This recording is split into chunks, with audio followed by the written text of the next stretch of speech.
Oke, selamat selamat sore Bapak Ibu sekalian dan adik-adik khususnya ya. Jadi saya memang berpikir Recording in progress. tema kita tentang teologi dan sains ini terutama untuk para mahasiswa yang belajar teologi. Jadi bagaimana mengaitkan teologi dengan ilmu pengetahuan. Dan ini sebagai rangkaian pertama dari pertemuan-pertemuan yang akan kita buat. Tetapi sekaligus saya mau mengajar kalian bagaimana di dalam teologi itu orang istilahnya itu menggunakan ilmu pengetahuan. Jadi juga teori-teori yang ada di dalam ilmu pengetahuan itu dipakai. Tapi sebelum kita masuk ke sana, lebih baik kita kuasai dulu apa yang disebut dengan teologi, apa yang disebut dengan sains, supaya tahu korelasinya. Ya. Jadi saya jelaskan dulu apa yang dimaksud dengan teologi dan bagaimana kita berteologi dengan juga menggunakan sains. Pertama istilahnya dulu ya. Jadi yang dimaksud dengan teologi dari kata theos dan logos. Theos itu Allah, logos itu ilmu, pikiran. Jadi teologi ilmu tentang Allah. Lah ini persoalannya. Bisa enggak orang bicara tentang Allah? Itu kan sulit. Memangnya Allah bisa diselidiki, kamu cari jenggotnya Allah berapa? Kan enggak bisa. Matanya Allah seperti apa? Ini persoalannya.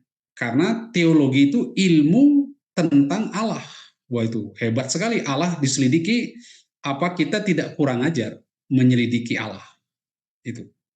Sehingga orang katakan, apakah bisa teologi dianggap sebagai sebuah ilmu?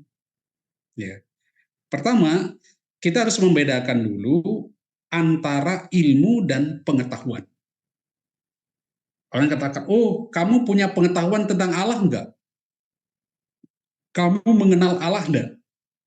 Nah ini, ya saya kenal. Nah, bagaimana saya bisa membuktikan bahwa kamu betul-betul mengenal Allah?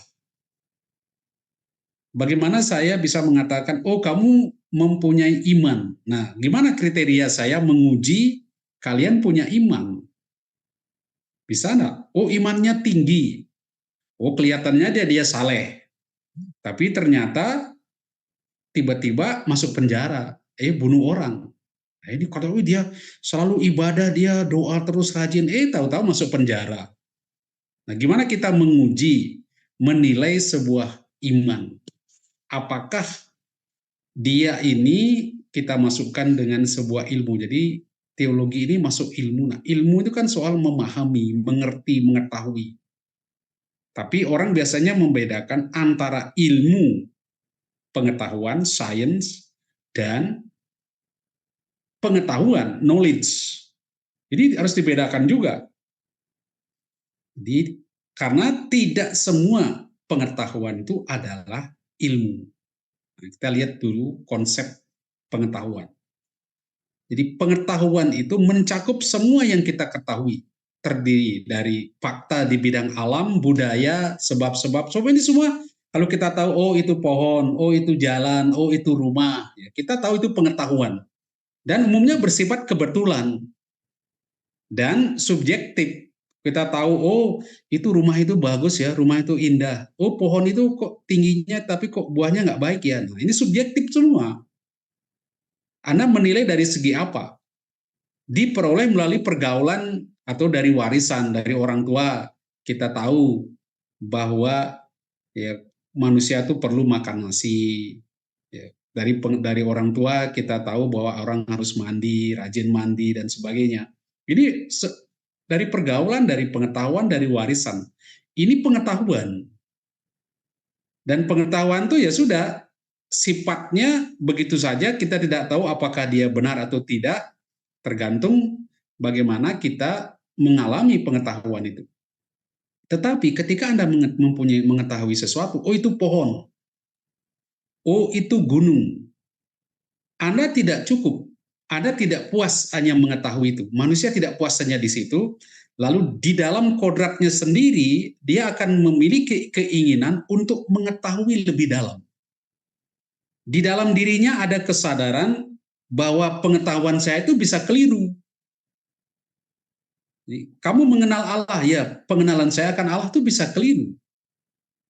Inilah yang kemudian mendorong orang untuk meningkatkan pengetahuan. Jadi pengetahuan yang biasa menjadi apa yang disebut pengetahuan ilmiah. Nah, ini orang harus pintar membedakan ini. Di dalam berteologi pun tidak cukup orang hanya menyampaikan pengetahuan. Oh, saya tahu tentang ini. Tapi dari mana engkau tahu? Oh, saya mau sampaikan kepada kalian, saya sudah bertemu dengan Tuhan. Nah, Tuhan seperti apa yang kau temui? Tuhannya benar enggak? Apa kriteria Tuhannya? Nah, ini kalau hanya sekedar subjektif seperti itu, dia tidak bisa dimasukkan sebagai ilmu, sebagai teologi. Jadi Anda harus bedakan dulu antara pengetahuan dan pengetahuan ilmiah. Ya. Jadi kalau hanya sekedar pengetahuan, oke. Tapi kalau sudah masuk ke teologi, dia harus ilmiah. Nah, di dalam diri manusia itu ada ini. Jadi sebagai makhluk itu kita ada fisik, jiwa, perasaan. Inilah yang mendorong kita untuk mengetahui. Jadi perasaan pun mendorong kita ingin tahu. Jiwa kita, fisik kita. Ya, apa yang kita amati itu akhirnya mendorong kita ingin tahu. Kita menghadapi realitas, dan ketika kita menghadapi realitas, muncul berbagai keinginan. Antara lain ingin mengetahui. Itulah sebabnya di dalam ilmu pengetahuan orang harus selalu yang disebut dengan 5W ya, who, whom, where, ya, when, dan sebagainya. Itu orang harus tahu, tanya di situ, siapa sih? Ya, siapa, mengapa, bagaimana? Itu. Kapan? Itu ditanya terus untuk mengetahui sesuatu. Nah, hasil usaha ini baru bersifat pengetahuan, episteme. Dia orang baru punya pengetahuan. Apa, mengapa, bagaimana. Sehingga boleh kita katakan pengetahuan itu sesuatu yang diperoleh dan mengandaikan adanya usaha untuk memperolehnya. Kalau Anda malas, hanya tidur-tiduran aja, ya tidak akan punya pengetahuan yang banyak, tidak suka membaca. Ya, sulit memiliki pengetahuan karena ini sesuatu yang dapat diperoleh. Nah, usaha itu disebut karya ilmiah, karya untuk mencari pengetahuan. Dan ini jangan lupa, kemampuan orang mencari pengetahuan itu adalah usaha yang sangat produktif. Seringkali orang kurang hargai. Penelitian-penelitian orang kerja di laboratorium, setengah mati dia mencari suatu ilmu, tapi seringkali kurang dihargai. Padahal ini sangat menentukan. Orang bertinju, buk, pukul 2 kali, jatuh, dibayar banyak sekali. Anda di laboratorium berjam-jam, bahkan berbulan-bulan untuk menemukan sesuatu, kadang-kadang kurang dihargai. Atau setelah dapat sesuatu, tetapi dianggap membahayakan atau merugikan orang-orang tertentu, hasilnya tidak mau dipublikasikan atau tidak mau dikembangkan. Ini kan kasihan di situ. Pengetahuan yang diperoleh ini kemudian kalau orang sudah dapat ini diteruskan kepada orang lain, nanti akan menjadi pelajaran. Di sini ya. Jadi ketika Anda punya akal budi, ini ada objek yang Anda lihat, di kepalamu ada konsep, lalu Anda katakan, oh ini harimau. Itu cuma baru pengetahuan. Belum Anda selidiki. Setelah Anda selidiki harimau itu seperti apa, sifat-sifatnya apa, nah itulah yang akan menjadi ilmu pengetahuan. Jadi kalau hanya sekedar pengetahuan, itu tidak cukup seperti itu. Ya. Nah, kita lihat dulu definisi sains atau ilmu pengetahuan. Ini salah satu. Ilmu pengetahuan, ini menurut Nico Syukurdister misalnya katakan, suatu keseluruhan pengetahuan objektif dan bertalian yang diperoleh secara metodis, sistematis, dan kritis, dan dimaksudkan untuk menemukan keterangan yang umum berlaku untuk bidang atau segi tertentu dari kenyataan. Perhatikan, unsur penting dari apa yang disebut dengan sains. Jadi bukan hanya pengetahuan, tapi ini ilmu. Ilmu. Jadi jangan hanya, oh saya tahu ini, saya bisa gini. Tidak cukup. Harus ada unsur ini. Jadi hal yang esensial, pengetahuan objektif, bertalian, metodis, sistematis, kritis. Jadi ada unsur-unsur yang penting dalam pengetahuan supaya dia disebut ilmu. Ya, ini 5 unsur ini. Objektif, metodis, sistematis, kritis, koheren, universal, dan memiliki objek material, objek formal. Berarti kan nanti ada di dalam kuliah teologi, kalau tulisan-tulisanmu tidak memenuhi kriteria ini, dia tidak akan bisa dianggap sebagai ilmu. Nanti kita lihat apakah teologi sebuah ilmu dan bagaimana kita berteologi supaya hasil karya kita itu sebuah dikatakan suatu sains. Oke. Ini saya jelaskan dulu hal yang sangat esensial untuk sebuah ilmu. Pertama, dia harus objektif. Punya objek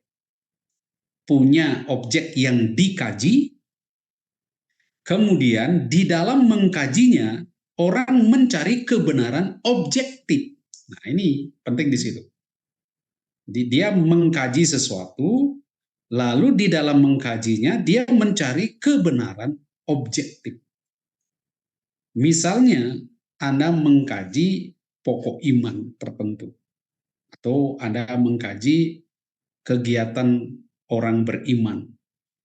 Misalnya, apakah ibadah yang dilakukan itu mengubah hidup seseorang, menjadikan orang saleh. Nah, itu misalnya Anda mau membuat kajian. Jadi ada objeknya.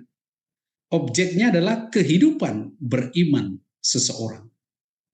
Lalu dia cari itu, tapi tidak cukup hanya Anda kunjungi satu orang, cek dia satu orang, ya dia tidak objektif hanya satu orang. Anda mesti buat penelitian kuantitatif, entah harus minimal 100 orang, 200 orang, gitu. Sehingga pengetahuannya ini objektif, bukan menjadi subjek peneliti. Dia harus dari objek. Kemudian dia harus metodis, sistematis, dan kritis. Artinya apa? Metodis, menggunakan metode. Ada cara jalan ilmiah dalam meneliti objek yang dikaji. Misalnya, contoh sederhana aja, ketika Anda mempelajari kitab suci, ada yang disebut dengan teologi biblis, teologi Alkitabiah. Anda punya peluang atau berbagai metode di dalam mendekatinya. Jadi ada yang mungkin memakai metode naratif, ada yang memakai historis kritis, ada juga yang memakai metode diakronik, anakronik, kemudian juga ada metode kanonik, misalnya seperti itu. Nanti hasilnya akan berbeda sesuai dengan metode yang dipakai. Tetapi hasilnya itu bisa dipertanggungjawabkan karena dia memakai metode yang tepat.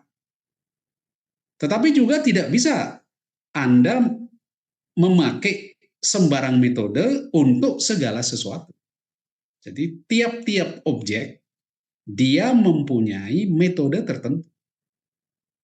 Karena itu ketika Anda nanti membuat sebuah karya teologi, itu perlu sekali tahu saya sebaiknya memakai metode apa. Jangan hanya sekedar metode kualitatif, kuantitatif. Nah, kualitatif seperti apa?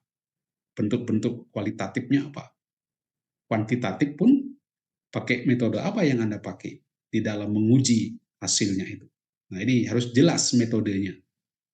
Kemudian, dia harus sistematis. Artinya, penjelasannya tentang suatu objek tersusun dan terumuskan secara teratur dan logis hingga membentuk suatu sistem yang utuh dan menyeluruh, serta mampu menjelaskan rangkaian sebab akibat objeknya. Nah, ini penting sekali, sistematis. Di urian-uriannya itu mengarah dari satu paragraf ke paragraf lain, kalimat satu ke kalimat lain itu sistematis, ada kaitannya, ada hubungan logisnya. Jadi jangan misalnya ketika Anda berbicara tentang mengapa Yesus mengajarkan kepada kita doa Bapa kami. Lalu Anda membahas doa Bapa kami, tiba-tiba hubungannya menyangkut bahasa roh. Ribut soal bahasa roh. Nah, hubungannya gimana? Kan gitu. Jadi harus ada hubungan keterkaitan antara bagian pertama, katakanlah misalnya ayat 1 dengan ayat 2, bagaimana korelasinya. Jadi orang bisa mengikuti alur pikirannya, itu yang disebut sistematis. Kemudian kritis, langkah penyidikannya dapat dipertanggungjawabkan, bukan menerima begitu saja apa yang dikatakan orang, melainkan menyaring dan membandingkannya. Orang harus kritis. Jadi metodis, sistematis, kritis. Itu satu. Kemudian alasan yang ketiga, syarat ketiga supaya menjadi sebuah ilmu harus bersifat universal. Jadi kebenaran yang dicapai bersifat universal, berlaku umum. Misalnya orang katakan segitiga itu bersudut 180 derajat. Ya ini semua orang menerima. Begitu juga ketika Anda membuat suatu penelitian atau menyampaikan pengajaran teologi, itu kalau hanya berlaku untuk Anda saja, orang lain, itu nggak bisa. Itu tidak bisa dianggap sebagai sebuah ilmu. Dia tidak bisa subjektif, hanya untuk orang tertentu saja. Ya, paling tidak ada kelompok yang bisa menerimanya. Kemudian ini koheren, ini yang sering kali sulit di pengalaman saya di dalam tulisan-tulisan mahasiswa. Unsur-unsur dalam pengetahuan itu tidak terlepas satu sama lain, tapi saling berkaitan, ada kesamaan. Ini yang orang yang tidak biasa menulis, ini koherensinya ini yang seringkali lemah.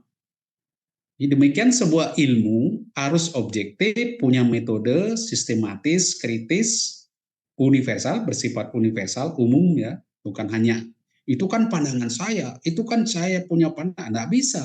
Ya kalau oke lah, itu hanya pengetahuan, tapi dia bukan ilmu pengetahuan. Jadi ketika Anda menyampaikan itu kan pandangan saya, itu kan tafsiran saya. Oke, silakan, tapi itu tidak pernah disebut sebagai ilmu. Dia hanya pengetahuan dan belum tentu benar. Ya, karena kebenarannya masih subjektif. Ya, lalu dia harus koheren. Nah, yang penting lagi ini di dalam Anda mengkaji sesuatu, perhatikan hal ini, yaitu objek formal dan objek material. Jadi sebuah ilmu harus punya ini. Nah, apa yang dimaksud dengan objek material? Jadi apa yang dijadikan bahan kajian atau lapangan penyelidikan suatu cabang ilmu. Ini, apakah Anda menyelidiki sifat manusia? Apakah Anda menyelidiki tubuh manusia? Bahasa manusia? Itu objek materialnya. Kemudian objek material itu akan didekati dengan apa yang disebut dengan objek formal. Yaitu objek formal itu cara pendekatannya. Ini yang biasanya menyangkut metodenya. Bagaimana objek material didekati? Nah, yang penting sebetulnya yang membedakan sebuah ilmu itu objek formalnya. Ya. Misalnya, pengetahuan tentang manusia. Ya, Anda membahas manusia. Filsafat bisa bicara tentang manusia. Dia punya metode, itu dia memakai objek formal filsafat, didekati secara filosofis, itu menjadi sebuah ilmu. Tetapi ada yang mendekati secara psikologis. Ya, ilmunya juga ada, termasuk ilmu, tapi yang diuji objek materialnya manusia atau pengetahuan manusia. Bisa, tetapi hasilnya akan berbeda karena objek formalnya berbeda. Nanti ini yang menentukan sekali. Karena itu di dalam belajar teologi misalnya, Anda misalnya membahas tentang iman, iman gereja awali, seperti apa iman mereka. Nah, sekarang Anda mendekati dari mana? Objek formalnya apa? Pendekatannya apa? Anda mendekatinya secara historis, atau Anda mendekatinya secara biblis, itu hasilnya berbeda. Ini perhatikan objek formalnya. Dan itu harus ada dalam setiap ilmu, harus jelas objek materialnya apa, objek formalnya apa. Jadi ketika ilmu ini misalnya disakadakan tadi, pengetahuan tentang manusia. Kalau didekati secara filosofis, siapakah manusia itu? Manusia adalah makhluk yang berakal budi, ya, yang mempunyai pikiran logis. Ya. Nah, misalnya seperti itu. Atau manusia adalah homo faber, orang yang bekerja. Ini bisa itu dari segi filosofis. Atau manusia dilihat sebagai makhluk yang hedonistis. Nih, dia filsafat bicara. Tapi secara psikologi, misalnya psikologi kognitif, dia bicara bagaimana perkembangan pengetahuan manusia. Dari kecil umur sekian pengetahuannya bagaimana. Nah, itu lain lagi. Tapi dia tetap sebuah ilmu. Dia punya metodenya. Dari sosiologi pengetahuan, mana korelasi pengetahuan orang, ya, bagaimana orang berrelasi dengan yang lain dan sebagainya. Oke, ini yang mau saya katakan, objek formal sesuatu, walaupun objek materialnya sama, tapi objek formalnya berbeda, nanti hasilnya akan berbeda. Contoh sederhana ya, Anda mau meneliti mengapa ada banyak orang bercerai di dalam kehidupan ini. Nah, itu kan objek materialnya perceraian di antara orang Kristen. Itu kan objek materialnya. Sekarang objek formalnya apa? Pendekatannya apa? Anda mau mendekati dari segi apa? Oh, saya mau mendekati dari segi ekonomi. Nah, kenapa mereka bercerai? Oh, ternyata karena terbukti justru karena mereka kaya, mereka bercerai. Misalnya hasil penelitian Anda, ternyata yang suka cerai adalah orang-orang kaya. Dulu dugaannya orang bercerai karena miskin. Ternyata tidak. Orang miskin malah lebih solid di dalam perkawinannya. Mereka senasib sepenanggungan. Ada yang memberi kesaksian. Dulu kami miskin, kami mesra sekali. Setelah kaya, malah suami suka selingkuh. Nah, ini ternyata itu dari sudut ekonomi. Sekarang dari sudut iman. Ini jadi kecek dia dari sudut pengetahuan agamanya, dari sudut apa ini penghayatan agamanya. Anda masuk diteliti. Di objek formalnya berbeda dan hasilnya akan berbeda. Tapi sama-sama mempunyai nilai kebenaran dan kebenaran itu harus kebenaran yang objektif. Ya ini ya cara kita di dalam meneliti sesuatu. Diperhatikan kalau ini tidak ada objektifnya, sistematis enggak, kritis enggak, metodis enggak jelas, enggak bisa Anda atau membuat sebuah ilmu. Anda tidak bisa berteologi, enggak bisa. Ya. Kemudian saya beri beberapa lain. Nah, nih sekarang masalahnya apakah teologi itu ilmu? Nah, ini kenapa dia disebut theos logos, ilmu tentang Tuhan. Wow, hebat sekali. Ini orang ini teolog ini, hebat dia punya berilmu tentang Tuhan. Ya. Nah, ini kita lihat apakah dia sebuah ilmu. Dulu ya, ketika mungkin sekolah-sekolah teologi masih sedikit dan gereja sendiri kadang-kadang tidak terlalu peduli dengan hal ilmiah. Ya, saya bertemu beberapa kali dengan kelompok pendeta.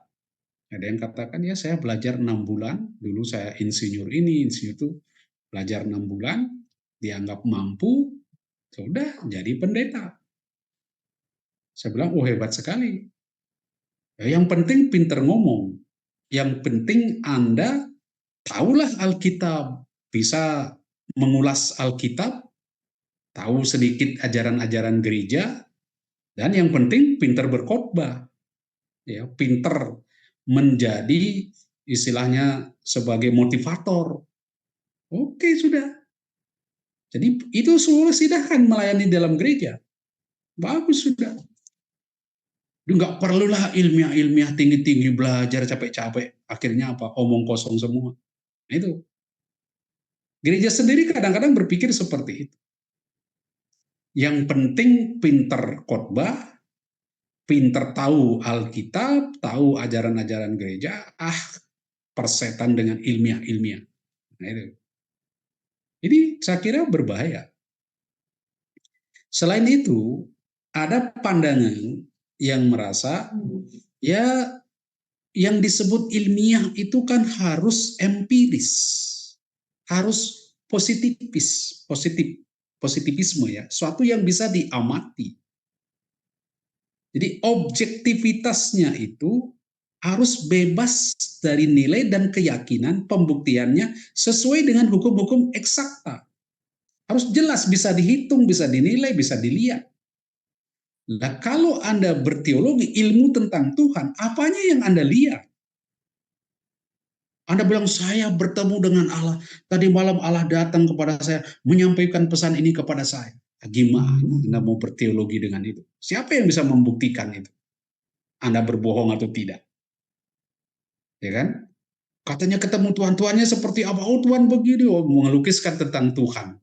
Siapa yang bisa meneliti omongan itu? Akibatnya orang merasa yang disebut teologi ilmu tentang Tuhan itu tidak bisa diterima, tidak memenuhi syarat ilmiah. Apalagi nanti pembuktiannya harus berdasarkan logika dan pengalaman indrawi. Nah, ini harus satu yang dapat diindra, diamati. Nah, gimana Anda mengamati hal-hal yang rohani? Kan tetap sebuah pandangan yang bersifat ada unsur perasaan, ada juga unsur subjektif.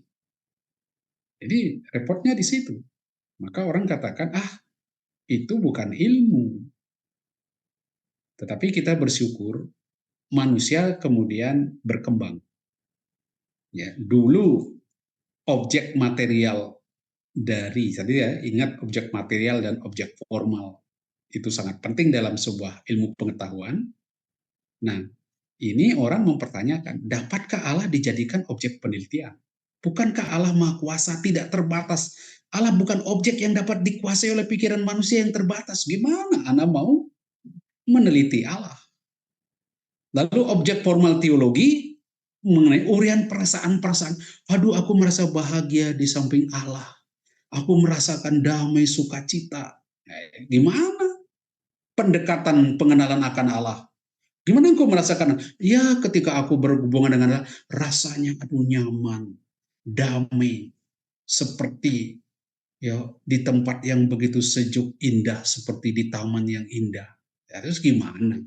Anda bicara tentang perasaan. Itu objek formalnya, pendekatannya, refleksi. Apakah bisa teologi sebuah ilmu? Nah, ini dipertanyakan. Teologi urian mengenai perasaan. Tuhan bisa nak jadi objek, bukankah Allah ini? Bagaimana? Ini banyak orang mempertanyakan. Dan akhirnya karena merasa terpengaruh oleh cara pandang bahwa ilmu yang disebut ilmu itu harus nyata, bisa diteliti, empiris. Akhirnya orang katakan, teologi, apa itu teologi?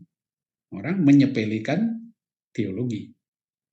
Tapi kita bersyukur di dalam perkembangan konsep tentang ilmu, orang membedakan di zaman modern ini, khususnya postmodern, itu dulu kalau dibedakan antara sains dan humaniora, di postmodern, humaniora sekarang masuk di dalam sains. Jadi kalau Anda baca jurnal humaniora, itu masuk sains. Karena tidak hanya jadi mau pasti alam pun dipengaruhi karena ada unsur subjektif. Orang tidak bisa objektif semata tanpa mengandaikan hal-hal yang subjektif. Disingkat kata, di dalam perkembangan sekarang, hal-hal yang disebut humaniora itu termasuk sains, dan teologi termasuk humaniora. Ya, dia masuk ke pengetahuan dan bisa dijadikan sebagai ilmu. Tetapi apa? Dia pengetahuan adikodrati yang melalui wahyu. Di sini hebatnya teologi. Jadi kita lihat asal pengetahuan manusia itu kan pengalaman indrawi. Nah, pengalaman indrawi itu bukan hanya di sini. Jadi orang sekarang mengakui kita tuh punya pengetahuan itu bukan hanya ini. Memang utama ini karena bisa diteliti. Tapi juga ada yang meta empiris di luar pengalaman indrawi itu. Relasi kita dengan Tuhan, penyembahan kita kepada Tuhan, respek kita kepada Tuhan, hormat kita kepada Tuhan, tidak bisa dinilai hanya sebagai sesuatu yang kudrati. Dia adikodrati. Pengetahuan kita kekenal Allah itu kan adikodrati. Dan pengetahuan adikodrati ini diterima melalui wahyu. Jadi diakui sekarang bahwa banyak pengetahuan itu tidak semata-mata bersifat indrawi.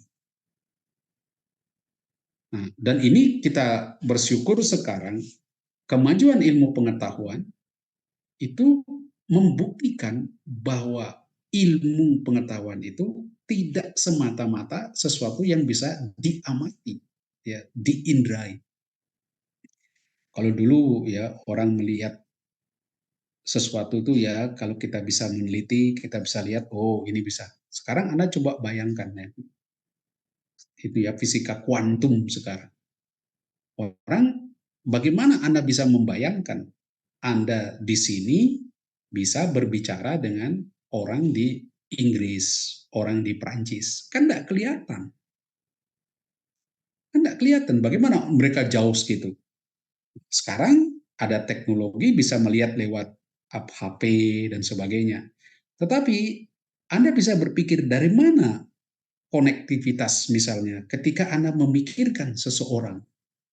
Oh, teman saya ada di luar pulau, saya pikir gini, dia merasakan apa yang Anda pikirkan tentang dia, atau apa yang Anda bicarakan tentang dia, tiba-tiba dia merasakan. Nah, bagaimana menjelaskan itu?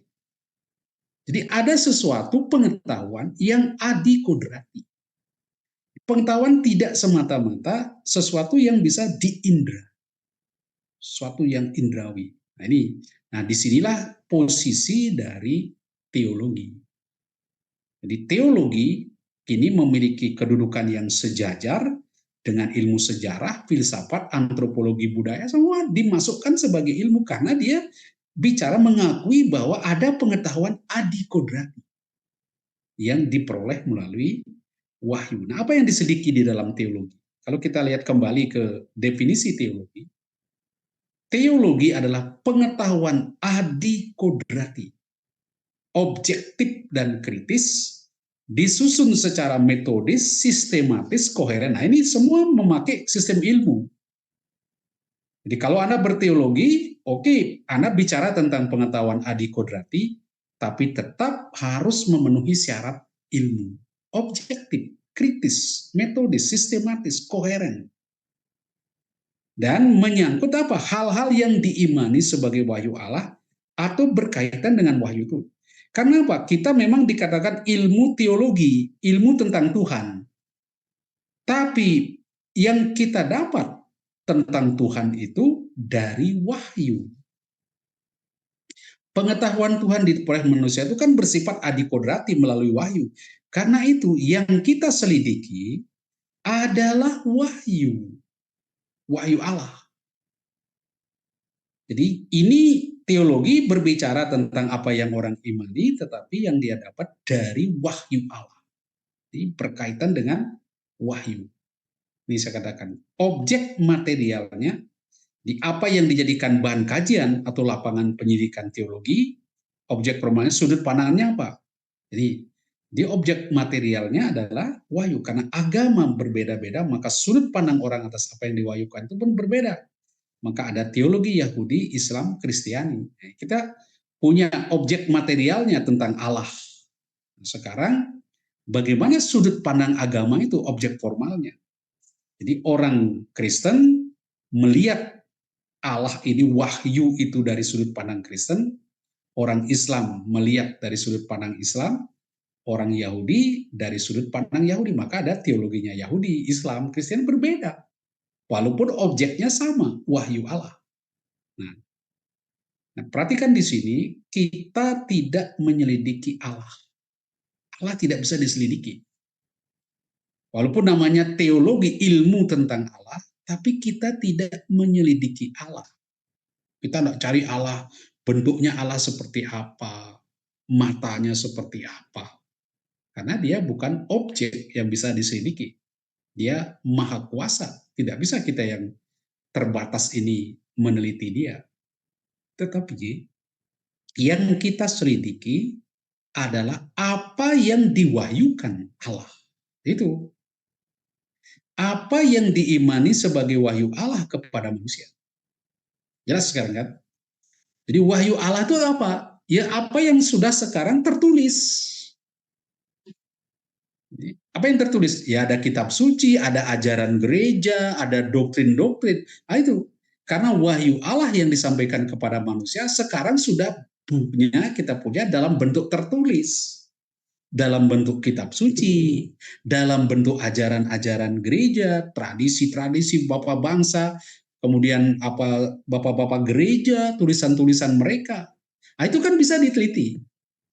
Karena itu merupakan penjabaran dari wahyu. Yang itulah yang membantu kita mengenal Allah. Jadi, di dalam teologi kita menyelidiki objek materialnya apa yang diwahyukan Allah. Jadi kita tidak menyelidiki Allah secara langsung, tapi apa yang dia wahyukan. Dari situlah, dari wahyunya itu kita akan mengenal siapa Allah. Dengan kata lain, kita teologi itu sebuah ilmu, ya, sebuah ilmu. Tidak langsung Allah itu sendiri yang kita selidiki, melainkan apa yang diimani tentang Allah. Itu. Jadi apa yang kita iman tentang Allah? Jadi isi iman.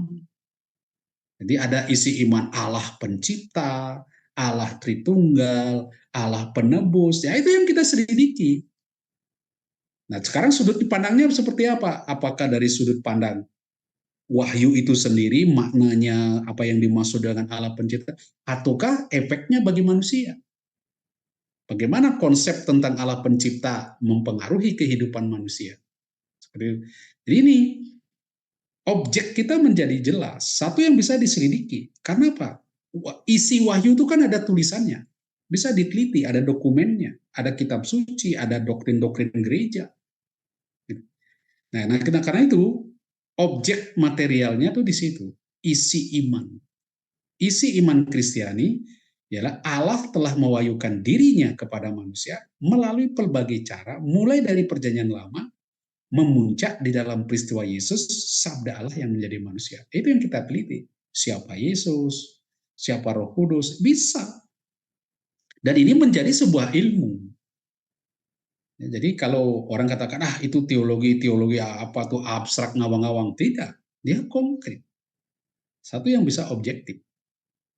Dan di dalam, karena kita mempelajari isi iman, dan pusat iman Kristiani itu adalah Kristus, maka Kristus yang diungkapkan di dalam kitab suci, di dalam doktrin-doktrin gereja, itu bisa menjadi objek material, menjadi objek penelitian kita.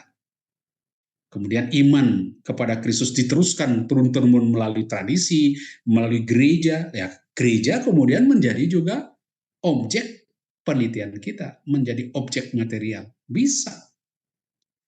Jadi tidak harus langsung Anda meneliti Allah baru Anda berteologi, tidak.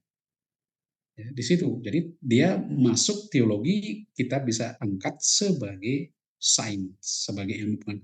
Asalkan, nah ini jangan lupa, objek materialnya harus jelas. Isi iman itu. Lalu objek formalnya, pendekatan yang Anda pakai apa? Dan jangan lupa metodis, sistematis, koheren. Nanti kebenarannya jangan subjektif, harus objektif, ya, bisa universal, diterima umum. Gitu. Nah ini saya katakan, objek material dari teologi Kristen adalah isi wahyu tentang sejarah keselamatan, kitab suci, gereja, hidup membiara, kemudian rahib-rahib, apapun bentuknya, itu Anda bisa. Kemudian perpecahan-perpecahan gereja, apa ini sekte-sekte, itu bisa dimasukkan semua. Tetapi selalu dilihat dari sudut Tuhan. Ya. Kemudian tidak semua pembicaraan tentang agama dan kepercayaan, misalnya tentang lembaga keagamaan, fenomen dalam hidup beragama, tidak otomatis termasuk teologi. Melainkan termasuk ilmu-ilmu agama, ilmu sejarah agama-agama. Tergantung apakah hal itu dilihat dari sudut Tuhan, refleksi iman akan Tuhan. Ini harus diperhatikan. Jadi dia tetap merupakan suatu refleksi atas hidup beriman yang dilihat dalam korelasinya dengan Tuhan. Anda bisa mempelajari fenomen beragama dalam sosiologi agama. Ada ilmunya, sosiologi agama. Dia bukan teologi, walaupun dia membahas tema-tema yang berkaitan dengan agama. Tapi dia sama sekali tidak bicara tentang Tuhan, tentang wahyu, bagaimana itu dipahami, bagaimana itu berkembang. Nggak ada. Ya, dia bukan teologi, tapi dia masuk sosiologi agama atau sejarah perkembangan agama. Itu sejarah. Bagaimana dulu agama berkembang, bagaimana kekristenan awalnya berkembang. Itu.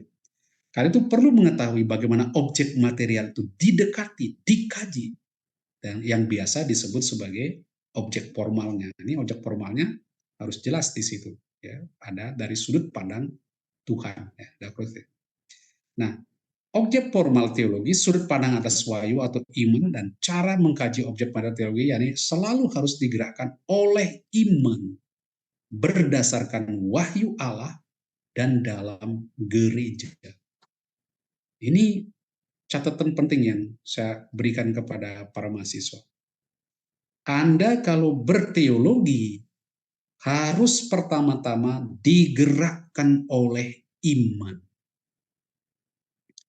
Jadi sebenarnya aneh kalau orang Islam berteologi tentang teologi Kristen. Sebetulnya dari kriteria ini tidak bisa. Tidak bisa, karena dia harus digerakkan oleh iman yang sama.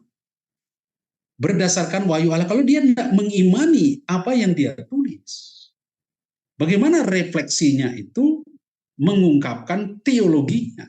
Jadi kalau dia Islam, ya dia ke teologi Islam. Dia orang Kristen, dia teologi Kristen. Kalaupun dia belajar Islam, orang Kristen belajar Islam, dia pasti melihatnya dari sudut pandang Kristen. Tidak bisa dia menjadi teolog Islam kalau dia orang Kristen. Itu karena dia harus digerakkan pertama oleh iman berdasarkan wahyu Allah dan dalam gereja. Itu teologi Kristiani. Jadi, walaupun Anda punya teman baik, orang Islam baik, saleh, wah saya ingin tahu teologi Katolik, dia tetap Islam mau begitu, nggak bisa. Dia nggak bisa menjadi teolog Kristen, nggak bisa. Karena harus digerakkan oleh iman. Kalau imanmu sendiri kau meragukan sesuatu, kealahan suatu, nggak bisa kalian berteologi. Jadi, karena teologi itu bagaimanapun juga adalah suatu refleksi atas iman yang sedang kita hayati. Situ. Jadi ada banyak agama yang masing-masing memiliki sudut pandang berbeda atas apa yang diwahyukan. Karena itu ya teologinya ya teologi Islam, teologi Islam. Kenapa sudut pandangnya berbeda? Ini, jadi perhatikan di situ Anda harus digerakkan pertama-tama oleh iman. Nah, itu kadang-kadang orang yang sederhana mungkin secara ilmu pengetahuan, ilmu-ilmu lain, filsafat dan sebagainya, bisa jadi dia tidak terlalu piawai, tetapi refleksi imannya mendalam dan dia bisa mengolah hasil refleksinya secara sistematis, logis, objektif. Dia bisa menjadi seorang teolog. Bisa seorang teolog yang hebat. Jadi syarat pertama harus digerakkan oleh iman. Tanpa iman tidak ada teologi. Jadi para mahasiswa yang imannya masih suam-suam kuku, ya, kalian jangan berpikir saya akan menjadi seorang teolog. Gak bisa. Apalagi kalau sekedar mau pamer saya hebat, punya gini cara berpikir. Anda tidak akan pernah menjadi seorang yang benar-benar seorang teolog. Kemudian dia harus berdasarkan wahyu Allah. Karena itu sering sekali teks-teks ya, hasil-hasil karya teologal itu selalu berkaitan dengan kitab suci. Mesti ada kitab sucinya.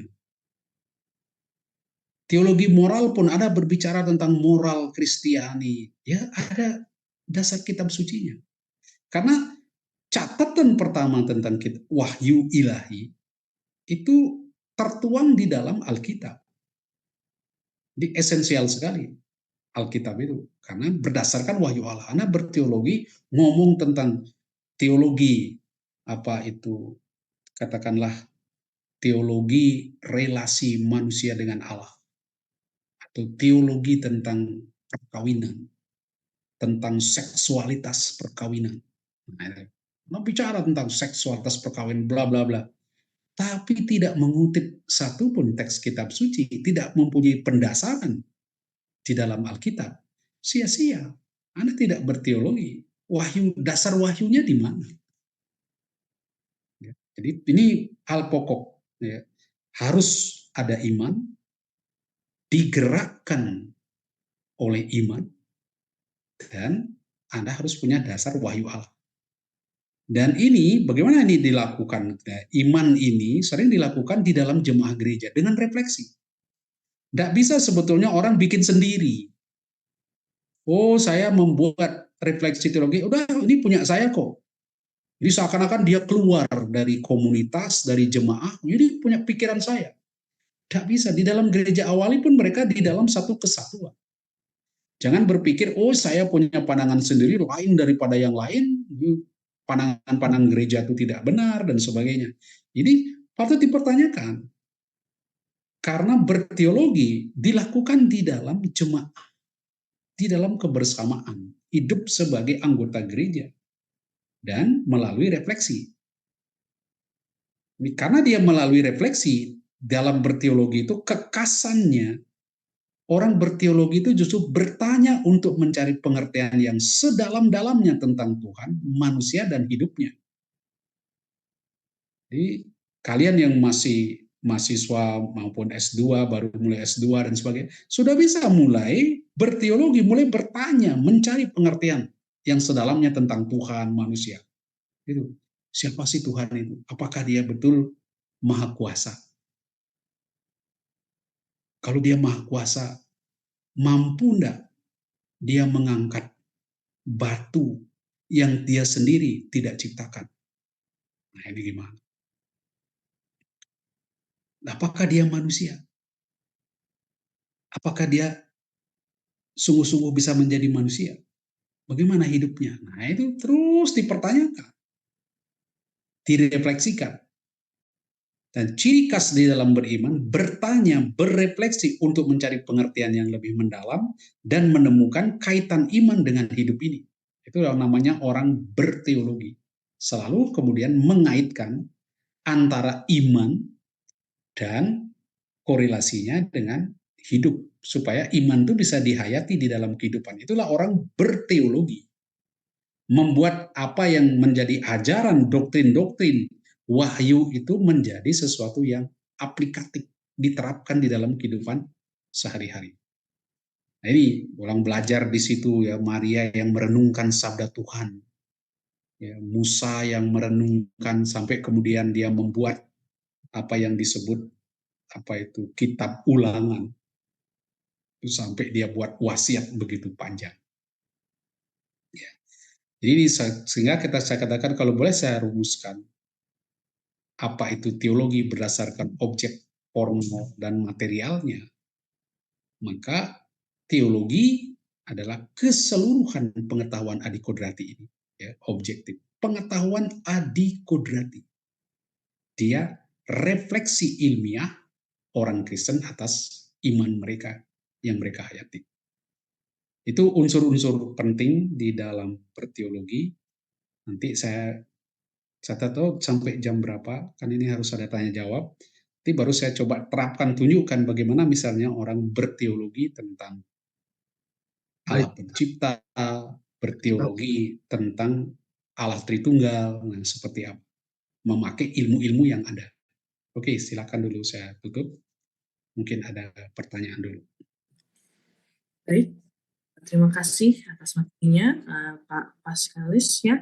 Oke, sebentar.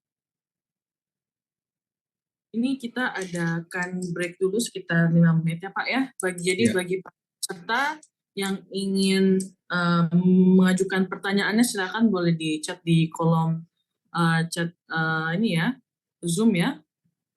Pada semuanya boleh japri saya atau boleh langsung di grup chatnya, nanti akan saya akan saya bacakan. Kita kembali lagi dalam 5 menit ya Bapak Ibu. Terima kasih. oke.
Oke, selamat sore menjelang malam lagi. Sudah lewat 5 menit ya dari break yang tadi. Saat ini kita akan mulai memasuki sesi tanya jawab. Pak Paskalisnya apakah sudah kembali ya? Sudah, Aman. sudah. Oke. Akan saya mulai bacakan ya Pak pertanyaan yang sudah masuk ya. Oke. Ada dari Bapak Bijan menanyakan, Shalom Pak, mau tanya apakah suatu ajaran yang diakui oleh satu organisasi gereja tetapi oleh organisasi-organisasi lain tidak menerima ajaran tersebut, apakah hal ini masih dikatakan suatu ilmu? Terima kasih Pak. Jadi bisa ya, dia dianggap sebagai sebuah ilmu, asal sekali lagi dia bagaimana dia menemukan pandangan itu, apakah berdasarkan penilaian yang objektif, jadi objeknya jelas, hasilnya objektif, kemudian dia pakai metode apa? Metodenya ada enggak? Kritis enggak metodenya? Apa itu logika pikirnya gimana? Kalau itu dia memenuhi syarat ilmu, dia boleh kita katakan sebagai teologi, walaupun dia tapi teologi dari kelompoknya itu. Ya. Yang penting bukan hanya untuk dirinya sendiri atau hanya untuk 1-2 orang aja, apalagi jangan sampai hanya untuk dirinya. Paling tidak bisa diterima secara umum, walaupun umum itu mungkin terbatas di kelompoknya. Ya. Tapi lihat metode yang dia pakai, jangan lupa harus objektif. Jangan hanya karena subjek, wah saya kan agak gereja saya khusus di bidang ini, lalu semua diarahkan ke situ. Nah itu kurang objektif. Ya, harus objektif dan metode yang dipakai harus jelas. Ya, pemakaian metodenya. Ya. Baik, langsung lanjut ke pertanyaan kedua Pak. Ada dari Pak Zes menanyakan, Shalom Pak, tadi dikatakan bahwa pengetahuan subjektif dan ilmu bahwa pengetahuan itu bersifat subjektif dan ilmu bersifat objektif. Ada hal-hal yang disepakati dan diterima umum sehingga disebut pengetahuan umum. Biasanya hal ini juga diterima karena terbukti kebenarannya walaupun tanpa kajian ilmiah. Dapatkah ini disebut sebagai ilmu? Mohon penjelasannya, Pak. Terima kasih. Kalau dia sudah punya nilai kebenaran yang objektif, dia nanti jadi ilmu. Karena ilmu pengetahuan kan asal-usulnya dari pengetahuan. Tapi pengetahuan itu dia masih terlalu sederhana. Ya sudah saya dapat dari ini, dari misalnya, oh kalau kamu memasak nasi, caranya begini, berasnya cuci dulu, kemudian dimasukkan ke rice cooker, taruh nasi sekian. Itu kan pengetahuan. Tapi dia akan menjadi ilmu pengetahuan kalau sudah ada kajian mengapa dia dimasukkan ke situ, alasannya mengapa, berapa lama lalu, ya itu menjadi ilmu. Itu maksud saya. Jadi apa yang Anda wariskan dari orang tua, dia masih bersifat pengetahuan. Tapi kalau sudah menjadi suatu pengetahuan objektif, ilmiah, diteliti, lalu dikaji secara lebih mendalam lagi, mengapa demikian, bagaimana, dijelaskan tuh 5W tadi, mengapa, bagaimana, kapan, itu dijelaskan lagi, ya itu dia menjadi sebuah ilmu. Jadi untuk apa itu? Jadi tidak sekedar oh saya tahu itu. Nah itu kan pengetahuan kan, kita tidak usah kerja keras, tidak usah membuat penelitian apa-apa, kita sudah tahu menanak nasi itu seperti itu. Tapi efeknya apa? Kalau dia direndam sekian lama, kalau dia di tanah sekian lama, nanti efeknya apa? Apa itu sarinya nanti si proteinnya sisa berapa? Nah itu kan sudah berupa ilmu pengetahuan. Jadi ada kajiannya di situ. Gitu. Ya. Baik, untuk pertanyaan selanjutnya dari Bapak Raymond. Sains mengatakan makhluk hidup obligat butuh oksigen dan sinar matahari. Bagaimana teologi bisa menjelaskan matahari diciptakan sesudah tumbuhan? Nah, dia punya teknik. Jadi teologi, kalau Anda belajar teologi, Allah itu pencipta. Jadi ketika dia berbicara tentang Allah pencipta, dia akan mengkaji Allah pencipta itu dari segi wahyu. Wahyu itu dia dapat di mana? Di kitab suci kan? Karena itu dia harus mengkaji kitab suci. Apa yang kitab suci katakan tentang penciptaan, tentang Allah pencipta, apa yang Tuhan lakukan. Jadi sebatas di situ. Jadi kadang-kadang apa yang dikatakan oleh kitab suci itu sepertinya bertentangan dengan ilmu pengetahuan. Sepertinya bertentangan. Mengapa Anda menganggap dia bertentangan? Karena Anda memandang dia dari sudut ilmu tertentu. Jadi ilmu teologi, dia punya pandangan sendiri tentang wahyu. Misalnya Allah pencipta. Sebenarnya saya mau tunjukkan nanti bagaimana kita memahami Allah pencipta dari sudut teologi, kemudian bagaimana orang melihat Allah pencipta, apa dunia diciptakan dari sudut sains. Sains yang lain, misalnya ilmu sejarah, atau ilmu apa itu seperti Big Bang, misalnya kreasionis, kan lain dia sudut pandangnya. Itu teknik-teknik melihat menilai sesuatu itu sekali lagi dibedakan karena metode yang dia pakai, objek formal yang dia terapkan di dalam melihat sesuatu. Jadi kalau nanti Anda bilang, oh kalau teologi bicara tentang Allah pencipta tuh beda dengan kalau sains misalnya, ilmu sejarah misalnya berbicara tentang Allah pencipta. Hasilnya akan berbeda. Hasilnya berbeda. Dan Anda tidak bisa mengatakan ini salah, yang ini salah. Oh, karena hasil saya begini, berdasarkan ilmu saya, berarti ini salah, karena ilmu lain, penelitian ilmu lain, dia bunyi begini. Kesalahannya apa? Anda tidak mengerti ilmu ini bicara tentang apa. Ilmu ini bicara tentang apa. Kan berbeda, masing-masing ilmu punya hasilnya sendiri-sendiri. Dan dia harus diterima, dinilai berdasarkan ilmu itu sendiri. Sudut pandang ilmu itu sendiri. Gitu. Jadi seperti tadi saya tunjukkan kan, ilmu tentang manusia, atau ilmu tentang pengetahuan manusia, itu bisa didekati secara filosofis. Ya, filsafat ya manusia yang berakal, ilmu dari mana asalnya, ilmu apa itu epistemologi, wah ngawang-ngawang, orang ngawang itu apa itu ya. Tapi orang yang matematis ya lihat 2 kali 2 4 sudah selesai. Tapi orang filosofis belum tentu 2 kali 2 belum tentu dia katakan 4. Nah, itu kan cara berpikirnya berbeda di situ, sudut pandangnya berbeda. Ya, nanti kita akan coba lihat bagaimana misalnya mempelajari Allah pencipta dari sudut sains dan dari sudut apa itu teologi, atau kita melihat nanti saya mau beri contoh Tritunggal misalnya, gimana orang berteologi tentang Tritunggal misalnya itu ya. Baik, terima kasih. Selanjutnya pertanyaan dari Bapak Michael. Shalom Pak, mengenai teologi berhubungan dengan wahyu. Pertanyaan saya, bagaimana menghubungkan penciptaan bumi berdasarkan teologi dan sains, di mana sains mengatakan penciptaan bumi mengalami waktu miliaran tahun, dan belum lagi adanya dinosaurus yang dibuktikan dengan fosil-fosil. Sedangkan di Alkitab tidak dijelaskan mengenai dinosaurus. Pertanyaan ini saya dasarkan dari saya pernah mendengar pertanyaan ini dari kakak gereja saya, mungkin sekitar 15 tahun yang lalu. Pertanyaan ini menggoda saya untuk membahas penciptaan aja nanti. Saya akan cari apa itu.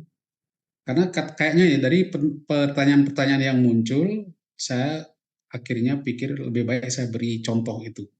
Bagaimana orang berteologi dari segi apa ini, dari segi wahyu dan dari segi ilmiah, ya sains itu. Ya, karena itu jangan kita bingung dengan pandangan-pandangan di kitab suci, karena ketika Anda membaca kitab suci harus tahu metode membacanya. Jadi apa yang tertulis di dalam kitab suci itu harus juga dipahami di dalam konteksnya. Mengapa ditulis seperti itu? Untuk apa itu ditulis seperti itu? Apa maknanya? Apakah itu salah dengan ilmu pengetahuan yang baru? Itu perlu dipahami.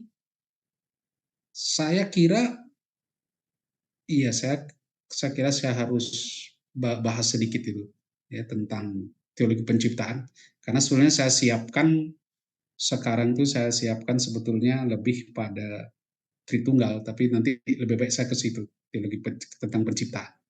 Oke, nanti saya bahas saja berikut ya, supaya Anda tahu bagaimana membaca itu, sebuah teks ini. Ya. Baik Pak, boleh lanjut ke pertanyaan selanjutnya ya Pak ya? Silakan. Dari Bapak Indrawan Effendi, Dalam sejarahnya, teologi dan sains pernah berjalan bersama dengan memandang Tuhan terlibat juga dalam fenomena alam. Tetapi juga dalam sejarah pernah terjadi pertentangan di antara keduanya, seperti kasus Galileo tentang heliosentris dengan geosentris gereja. Zaman sekarang, teologi dan sains didamaikan kembali. Menurut Pak Paskalis, apakah dasar ilmiah yang mendasari upaya mendamaikan ilmu teologi sebagai studi dengan pemikiran rasionalis, humaniora, seperti juga filsafat, dan ilmu sains, lebih ke studi dengan penelitian empirisnya? Saya melihat hal pertama yang membuat perubahan besar itu karena banyak ekseget Protestan sangat berkembang di dalam studi kitab suci. Dulu orang membaca kitab suci itu seperti membaca buku yang ditulis oleh Tuhan, baca langsung persis seperti itu. Tapi ilmu kitab suci yang begitu pesat berkembang, akhirnya terutama dengan kritik historis, kemudian juga sistem naratif, luar biasa, sehingga orang terbuka matanya bagaimana sebetulnya membaca kitab suci. Dan ternyata dari penemuan-penemuan itu, orang menemukan bahwa kitab suci tidak harus bertentangan dengan ilmu pengetahuan. Jadi seperti contoh, bagaimana membaca kisah penciptaan, bagaimana yang sering kali itu yang paling sering ya, bagaimana melihat manusia, siapa manusia itu, apakah manusia dari debu tanah, itu kan apakah ada manusia pertama cuma 1 orang, 2 orang. Itu sekarang ilmu pengetahuan begitu berkembang di dalam membaca wahyu. Jadi inilah yang saya katakan tadi, teologi itu kan merefleksikan wahyu ilahi. Dan dia memakai metode-metode penelitian.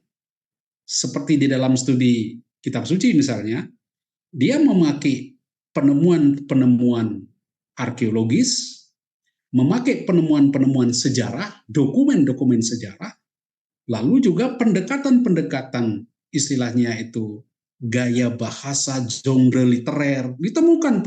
Akhirnya orang menemukan bagaimana harus memahami teks-teks yang demikian. Dan ternyata hasilnya luar biasa. Orang katakan tidak perlu kitab suci itu dipertentangkan dengan ilmu pengetahuan. Ilmu pengetahuan yang lain maksud saya. Dia sendiri sebuah ilmu dan tidak perlu dipertentangkan. Orang yang mempertentangkan justru tidak mengerti apa sebetulnya kitab suci. Di situ, itu saya kira itu salah satu hal yang menyebabkan mengapa ada perubahan besar. Anda bisa bayangkan dulu, ya, di zaman sebelum abad pertengahan misalnya, Anda berani mengatakan bahwa Torah itu tidak ditulis oleh Musa, itu bisa besok lehermu sudah hilang. Bisa hilang tuh lehermu. Tapi sekarang orang sudah tahu yakin sekali tidak mungkin Torah itu seluruhnya ditulis oleh Musa. Tidak mungkin. Dari penelitian-penelitian, penemuan-penemuan, studi-studi kitab suci. Nah, teologi, baik itu teologi moral, teologi fundamental, ya, dogmatik, itu semua dasarnya tuh di kitab suci. Dasarnya di kitab suci. Nah, kalau penemuan-penemuan kitab suci, penafsiran-penafsiran kitab suci berkembang, otomatis yang lain-lainnya itu juga terpengaruh, ya, terpengaruh dengan hasil-hasil penelitian itu. Situ. Ya.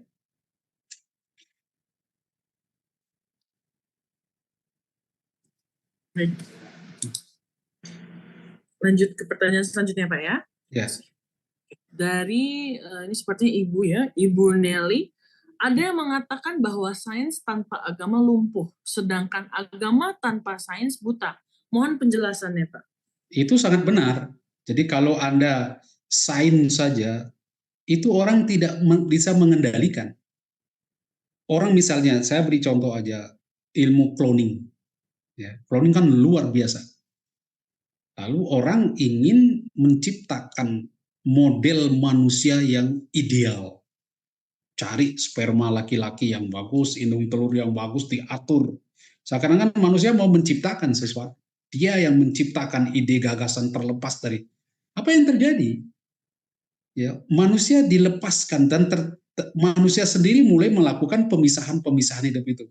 Nah, tindakan-tindakan yang demikian itu dikendalikan oleh iman orang. Kita percaya bahwa hidup itu dari Allah, bukan kita yang menciptakan kehidupan. Kita tidak punya kuasa atas kehidupan itu dan sebagainya. Nah, dari situ orang kan dikontrol, dikendalikan. Sebenarnya selain agama, filsafat juga kuat sekali. Orang-orang melihat esensi kehidupan itu di mana. Sehingga ilmu pengetahuan yang terus berbuat itu dia membabi buta. Dia kurang nanti menghargai kehidupan, menghargai kemanusiaan, nanti kurang. Yang penting saya menemukan sesuatu ide-ide yang bagus, yang cemerlang. Tapi kurang memperhatikan segi kemanusiaan, keterbatasan-keterbatasan manusia, dan itu hubungan humaniora ya, relasi kemanusiaan. Ya, Anda bisa bayangkan, nanti anak, wah gini, kita ciptakan manusia begini, harus seperti ini modelnya, sempurna seperti ini. Kita tidak menghargai bahwa kadang-kadang kita bisa belajar dari orang yang lemah, orang yang cacat, orang yang hina. Justru dari beragam itu kan lebih bagus. Nah ini, sebaliknya, kalau orang beragama tapi tidak punya pengetahuan, dia menjadi fanatik, yang fanatik buta itu ngawur. Jadi banyak orang disinggung sedikit agamanya, wah kamu begini udah marah. Karena pengetahuannya sempit, diutek-utek sedikit dia sudah marah. Jadi karena itu perlu pengetahuan. Nanti saya beri contoh ya, salah satu saya beri contoh nanti tentang penciptaan. Saya akan bahas kesan aja, saya sudah cari file saya, supaya orang mulai lihat, oh gimana membaca sesuatu. Baca sesuatu. Supaya tidak kaku, wah agama gini, lihat agama aja, lupa bahwa orang harus cerdas. Orang harus pakai akal budi di dalam beragama, jangan hanya emosi. Ya, nah emosi ngawur itu di situ. Gitu. Ya. Oke Pak, lanjut ke pertanyaan selanjutnya ya Pak. Dari ini sepertinya Pak Habel bertanya, Shalom Pak, izin bertanya, mengapa Kristus dianggap sebagai pusat iman dan teologi Kristiani? Dan bagaimana hal ini mempengaruhi interpretasi seluruh wahyu Allah? Wah, perayaan bagus ini perayaan bagus. Di dalam, ini kan kita orang Kristen, makanya disebut Kristen, karena dia berpusat pada Kristus kan. Kalau orang lain kan nggak mungkin, maka sesuai dengan namanya Kristen, dia berpusat pada Kristus. Kalau orang Yahudi nggak mungkin kan. Nah, mengapa orang Kristen berpusat pada Kristus sesuai dengan namanya? Nah, cara berpikirnya Kristen itu begini. Wahyu itu progresif. Nanti ya, wahyu itu progresif, berkembang. Mula-mula orang mengenal Allah itu pencipta, Allah pembebas, Allah penyelamat, terus Allah di perjanjian lama, terus berkembang. Dia berbicara melalui alam, melalui para nabi, melalui peristiwa-peristiwa, kan itu yang kita lihat. Orang akhirnya mengenal ini Allah bla bla bla bla bla. Kan wahyu tujuannya kita mengenal Allah dan rencana keselamatan dia. Lalu orang Kristen melihat dari sekian cara Allah menyatakan dirinya yang membuat kita mengenal siapa dia, orang Kristen menemukan puncak penyataan diri Allah itu ada pada diri Yesus Kristus. Karena di dalam dialah kita mengenal siapa sebetulnya Allah. Karena Allah memberi diri di dalam dia, Allah yang adalah kasih. Di situ kita temukan. Orang Kristen melihat, oh Allah ternyata adalah kasih. Oh Allah ternyata adalah yang mau menyatakan diri kepada saya, mau berbelas kasih kepada saya, mau menyelamatkan saya. Dari mana saya tahu? Dalam diri Yesus Kristus. Selama ini kan melalui peristiwa, kata-kata para nabi, peristiwa-peristiwa, sejarah, ciptaan, kita bisa mengenal. Tapi di dalam Kristus, orang Kristen melihat seluruh penyataan diri Allah dikenal di situ. Itulah sebabnya ketika kemudian dia membaca wahyu-wahyu lain yang sebelumnya, perjanjian lama, selalu dilihat dalam terang iman akan kebangkitan. Akhirnya apa? Musa dilihat sebagai prototipe Kristus, Adam sebagai antitipe Kristus. Itu semua dilihat dari kacamata Kristus itu. Memang itu dalam arti tertentu nakal juga orang Kristen. Ya, wah kurang ajar, semua dibaca dari sudut Yesus Kristus. Seakan-akan wahyu dulu, misalnya nubuat tentang Raja Damai yang ada di Yesaya. Siapa Raja Damai itu? Orang Kristen katakan itulah Yesus Kristus, sudah dinubuatkan di situ. Padahal kalau dilihat di konteksnya, kan Yesaya bicara kepada Ahaz itu kan menyangkut ada tanda raja yang akan dilihat oleh Ahaz. Mungkin itu Hizkia atau apa, tapi memang tidak pernah memenuhi kriteria raja damai yang ditunjukkan oleh Yesaya. Lalu orang Kristen katakan, wah itu tidak ada dalam sejarah dunia, belum pernah terwujud munculnya raja damai yang dinubuatkan oleh Yesaya, termasuk pada Hizkia. Lalu dia katakan, itu baru terwujud dalam diri Yesus Kristus. Jadi sangat mempengaruhi iman dia akan Kristus, terutama akan kebangkitan Kristus, membuat orang Kristen membaca semua peristiwa-peristiwa di dalam Perjanjian Lama maupun nanti teks-teks Perjanjian Baru dari sudut iman akan Kristus yang bangkit. Di situ. Itu perspektifnya di situ nanti. Ya. Baik, pertanyaan selanjutnya dari Ibu Lucia. Sore Pak Paskalis, apakah teologi itu selalu benar atau bisa salah? Atau hanya benar untuk kelompoknya saja? Misal teologi pembebasan. Yang tadi apa itu benar yang awal itu? Oh, jadi apakah teologi itu selalu benar atau bisa salah? Atau hanya benar untuk kelompoknya saja? Misalnya teologi pembebasan. Oke, jadi teologi itu bisa benar untuk kelompoknya, bisa benar untuk semua orang. Jangan lupa, teologi itu ilmu tentang Allah, artinya bagaimana orang menghayati imannya, bagaimana orang merefleksikan wahyu Allah. Refleksi orang tentang wahyu Allah tidak akan pernah sempurna. Tidak akan pernah sempurna. Dia bisa cocok sesuai dengan di konteks tertentu, belum tentu cocok di konteks yang lain, khususnya di dalam penerapannya. Tapi paling tidak dia harus punya nilai universal, jangan hanya untuk dirinya, tapi bisa untuk banyak orang, ya kan? Tetapi sekali lagi dia tidak bersifat abadi. Dia tidak abadi. Apa yang dibuat oleh manusia tidak ada yang abadi. Buah pikiranmu secanggih apapun tidak abadi. Bait suci yang begitu hebat di Yerusalem tidak abadi, hancur, ya kan? Jadi jangan berpikir buah pikiranmu, gagasanmu ada abadi, tidak ada. Sehingga apa yang saya katakan sekarang mungkin 100 tahun lagi atau bahkan 50 tahun lagi sudah dianggap salah. Bisa. Tapi dia benar di dalam konteksnya itu. Contoh saja tadi saya katakan tadi, dulu gereja mengatakan semua tulisan kitab suci, semua Taurat ditulis oleh Musa. Siapa yang berani mengatakan tidak, mati. Bumi itu, ya, jadi matahari mengelilingi bumi. Siapa yang mengatakan tidak, mati. Nah, itu dulu benar di zamannya, tapi setelah pengetahuan berkembang, kita lalu melihat itu tidak tepat lagi. Ya sudah diubah, ya kan? Tapi itulah refleksi orang tentang iman. Dia benar di zamannya itu, tapi dengan perkembangan zaman, sudut pandang yang baru, dia dapat berubah. Tapi orang bisa menghayati imannya enggak? Yang penting kan di dalam berteologi itu membantu orang berhubungan dengan Allah, mengenal Allah secara baik, lalu menghayati imannya secara baik. Itu yang utama. Di dalam berteologi itu yang kita cari. Kita merefleksikan iman kita supaya bisa diaktualisasikan di dalam kehidupan nyata. Itu di dalam berteologi yang dicari. Nah, apa yang dulu cocok kan belum tentu cocok untuk dunia sekarang. Itu, maka teologi itu berkembang, ya, dia progresif teologi itu. Itu.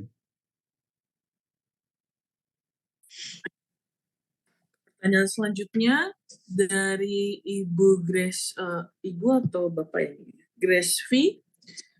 Shalom Pak, izin bertanya, bagaimana peran wahyu Allah dalam membimbing manusia dalam memahami alam semesta dan mencapai pengetahuan ilmiah? Terima kasih Pak.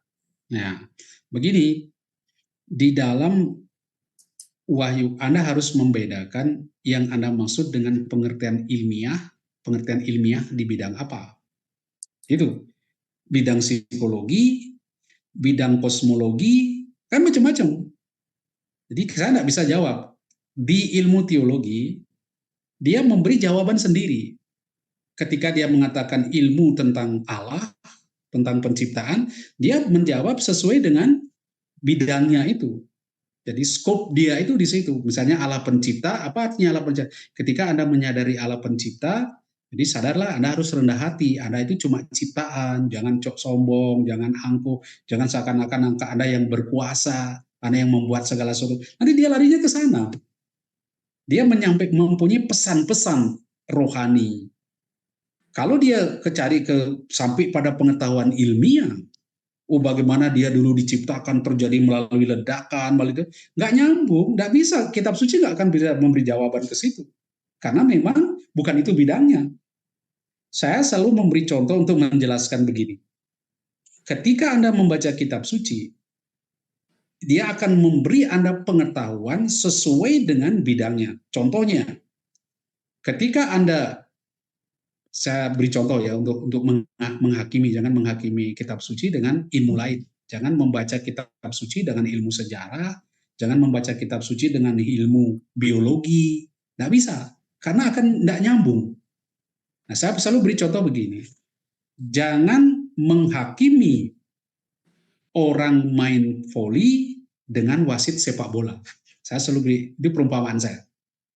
Jadi kalau orang Anda mau main voli, wasitnya wasit sepak bola, ya, itu setiap kali dipukul Anda salah. Begitu juga ketika Anda membaca kitab suci, wasit cara Anda menilainya dari segi ilmu sejarah, dari segi ilmu biologi, dia salah semua karena penekanannya berbeda. Karena itu biarlah ilmu wahyu itu menyampaikan apa yang seharusnya disampaikan di bidang rohani, yang kemudian tentu saja tidak harus bertentangan dengan yang jasmani. Cuma di mana kita menemukan ketidakkesesuaiannya itu, yaitu pesan-pesan rohaninya, pesan-pesan moralnya, misalnya di situ kita bisa. Lebih baik nanti implementasinya, aplikasinya. Saya merasa lebih baik saya nanti beri contoh tentang penciptaan itu, sehingga gini tuh konteksnya tuh di sini. Oke. Baik, pertanyaan selanjutnya ya Pak ya. Dari Ibu Endang, tadi Bapak menjelaskan bahwa apa yang dimaksud dengan iman. Kalau bertemu dengan Tuhan, bagaimana bertemu dengan Tuhan? Karena Tuhan itu bersifat objektif. Saya berasal dari agama sebelah. Saya sebelum menjadi anak Tuhan, setiap saya sholat tahajud, saya selalu ditemui sosok manusia di depan saya. Yang akhirnya saya tahu setelah diskusi dengan teman saya, bahwa itu Yesus. Apakah yang saya temui saat itu benar-benar Tuhan atau bukan? Apakah itu bisa dikatakan objektif atau bukan? Karena setelah saya bertemu sosok tersebut, tekad saya untuk menjadi anak Tuhan sangatlah kuat. Jadi saya tidak bisa mengatakan itu objektif. Itu subjektif. Itu pengalaman subjektif. Bahkan di dalam wahyu pun ada yang disebut wahyu umum, yang bersifat umum, ada yang namanya wahyu pribadi. Jadi Allah menyampaikan pesan kepada Anda, sifatnya itu pribadi, dan tidak akan bisa menjadi kitab suci. Karena kitab suci kan harus objektif, harus umum. Jadi kadang-kadang Tuhan menyampaikan pesan kepada kita melalui tanda-tanda yang diberikan kepada kita, dan supaya kita bisa membaca tanda-tanda itu, dia memberi kita bantuan juga. Entah ada orang lain yang mencoba menjelaskan dan sebagainya. Jadi saya tidak bisa katakan itu objektif. Apakah itu betul Tuhan yang datang kepadamu? Saya juga tidak bisa menilai. Ya, bahwa itu bukan setan, tapi bahwa itu Allah sendiri. Nah, cara biasanya di dalam di dalam teologi namanya discernment. Jadi ada teologi yang namanya discernment, orang melihat pembedaan roh, atau istilahnya pembedaan roh, menilai apakah sesuatu itu berasal dari Allah atau bukan. Ya, antara lain misalnya yang dipakai di dalam menilai itu buah-buahnya. Apakah buahnya menimbulkan sukacita, pertobatan, kebaikan-kebaikan. Nah, dari situ kemudian orang melihat bahwa ini sesuai dengan buah-buahnya itu berasal dari Allah. Tapi kan orang tidak bisa langsung menilai, perlu waktu. Nah, seperti kejadian Anda misalnya, apakah itu dari Allah atau bukan, buahnya seperti apa? Melalui pengalaman itu Anda menjadi baik atau tidak? Anda mengalami sukacita atau tidak? Di situ, walaupun mungkin Anda menderita, Anda susah, tapi Anda bahagia. ada sukacita yang orang sulit jelaskan. Nah, itulah pengalaman roh di situ. Itu kita bisa katakan dari Allah. Itu. Tapi itu tetap subjektif, ya. Ini subjektif. Tidak bisa kita katakan karena kita tidak bisa meneliti secara umum, gitu. Ya. Oke. Ada pertanyaan dari Japrik saya, Pak, ya, dari Bapak Franciscus bertanya, bagaimana dengan hukum pertama dalam termodinamika bahwa energi tidak dicipta dan tidak dapat dibinasakan, Pak? Ya tidak apa-apa, itu kan ilmu pengetahuan di bidang fisika, di bidang kimia. Ya, udah, ya, teologi tidak membahas itu, tidak bicara tentang barang itu, dan dia tidak kompeten. Jangan Anda seorang teolog lalu gayanya bisa menjelaskan itu, omong kosong. Kitab suci juga tidak menjelaskan itu. Orang-orang yang menulis kitab suci belum tahu barang itu. Penulis-penulis kitab suci tidak tahu hal-hal ini. Penulis menulis apa yang dia ketahui, apa yang dia imani, apa yang dia yakini, apa yang dia dapat. Nah, zaman itu belum ada ilmu-ilmu yang demikian, bagaimana dia mau menulis itu? Kita aja yang coba menghubung-hubungkan, oh ini sudah masuk itu, ini sudah masuk itu. Kita sekarang ini mencari-cari di situ. Memang di beberapa teks ada nubuatan-nubuatan. Tapi nubuatan-nubuatan itu bukan sesuatu yang langsung eksak, ya, seperti ini jelasnya. Tapi dia kan lebih mengaitkan nubuatan-nubuatan itu dengan yang ilahi, dengan sesuatu yang ilahi, bukan sesuatu yang apa itu duniawi seperti kita ilmu pengetahuan eksak-eksak seperti itu. Maka tadi kan saya katakan orang dulu memisahkan antara ilmu humaniora dan ilmu eksak. Nah, kalau sudah ke eksak-eksak, teologinya kalah, nggak akan bisa nyambung. Anda bergaya, oh semuanya sudah tertulis di dalam kitab suci. Omong kosong. Kitab suci tidak menjawab semua persoalan. Ya, tidak menjawab semua persoalan. Dia punya bidangnya sendiri. Biarkanlah dia bicara dalam bidangnya, bukan di bidang yang lain. Jangan dipaksakan. Gitu. Ya. Baik, ini sepertinya pertanyaan terakhir ya Pak, dari Bapak atau Ibu Ade. Bertanya, kadang iman tidak dapat dijelaskan oleh ilmu. Contohnya, engkarep badi para santa santo. Tetapi sains sifatnya nisbi, seperti teori Darwin dan lain-lain. Bagaimana teologi bisa disejajarkan dan bergandeng tangan dengan sains? Sebetulnya iman itu dia di atas ilmu pengetahuan. Dia tidak bertentangan. Dia tidak bertentangan dengan ilmu pengetahuan, tetapi dia di atasnya. Sesuatu yang di atasnya, karena dia tidak selalu bisa dijelaskan secara tuntas. Tapi bukan berarti tidak bisa dijelaskan sama sekali. Ketika Anda mencoba menjelaskan, tetap ada sesuatu misteri, sesuatu yang tidak bisa dijelaskan. Karena dia melampaui, tetapi bukan bertentangan. Itu yang harus dibedakan. Iman itu tidak boleh bertentangan dengan akal budi, dengan ilmu pengetahuan. Tapi dia melampaui. Artinya apa yang Anda imani tidak selalu bisa dijelaskan oleh pengetahuan, tapi dia tidak bertentangan. Kalau Anda bertentangan, imanmu bertentangan dengan logika, dengan ilmu, lebih baik jangan diikuti. Anda jadi rusak. Ya, tapi kalau dia melampaui, nah oke. Jadi jangan sampai logikanya rusak gara-gara orang beriman. Itu tidak masuk akal, tidak cocok ya. Bertentangan dengan alam pikiran. Itu tidak. Dia harus melampaui, bukan bertentangan ya dengan alam pikir gitu. Seperti itu.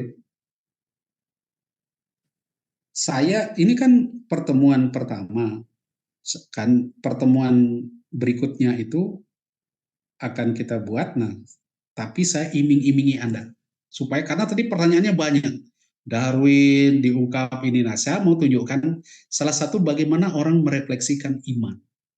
Dulu bagaimana dia merefleksikan, bagaimana dia menangkap wahyu, bagaimana dia menjelaskan itu, lalu bagaimana orang menafsirkan sekarang, bagaimana orang mengkaji, bagaimana orang berteologi tentang teks-teks wahyu itu. Nah, antara lain misalnya teologi biblis, bagaimana orang memandang teks-teks kitab suci. Saya sebetulnya menyiapkan tentang bagaimana orang merefleksikan dari ilmu pengetahuan, dari filsafat, sampai kepada konsep Tritunggal, tapi juga sangat panjang di situ. Saya pikir saya ke Allah pencipta aja. Ini mungkin lebih menarik, lebih aktual, dan sekaligus PR Anda untuk nanti pertemuan kita berikutnya. Saya beri, karena waktu kita tinggal sedikit, saya hanya beri iming-iming aja dulu tentang Allah Tritu, apa pencipta. Ya. Jadi ini, di kredo kita, saya beri contoh ya, di kredo kita, ini namanya merefleksikan iman yang kita lihat dari kitab suci. Di kredo kita, kita percaya Allah sebagai Bapa yang Maha Kuasa, pencipta. Kan itu kan, kita dapat dari Wahyu. Disebut Sang Bapa karena dia adalah sumber dari segala sesuatu. Itu iman kita. Di Korintus misalnya, dia sumber segala sesuatu. Maha Kuasa, itu salah satu sifat atribut Allah sebagai ekspresi energi ilahi. Ya, hakikat, esensi. Kalau dia pakai istilah Yunani, usia, esensinya Allah tak bisa dilihat. Muncul di gagasan Anda creatio ex nihilo. Allah itu pencipta, menciptakan dari ketiadaan. Nah, itu kan konsep kita. Bahwa dia dari yang tidak ada, lalu dia menciptakan menjadi ada. Tetapi ada yang mengatakan ada creatio ex material, penciptaan dari beberapa materi abadi yang telah ada sebelumnya. Lalu dia buat. Masih ada creation ex Deo, penciptaan yang muncul dari sosok Allah sendiri, keluar dari dirinya. Dan ada creatio continua, penciptaan ilahi yang terus berlangsung. Nah, macam-macam teori-teori, demikian bagaimana itu di dalam wahyu.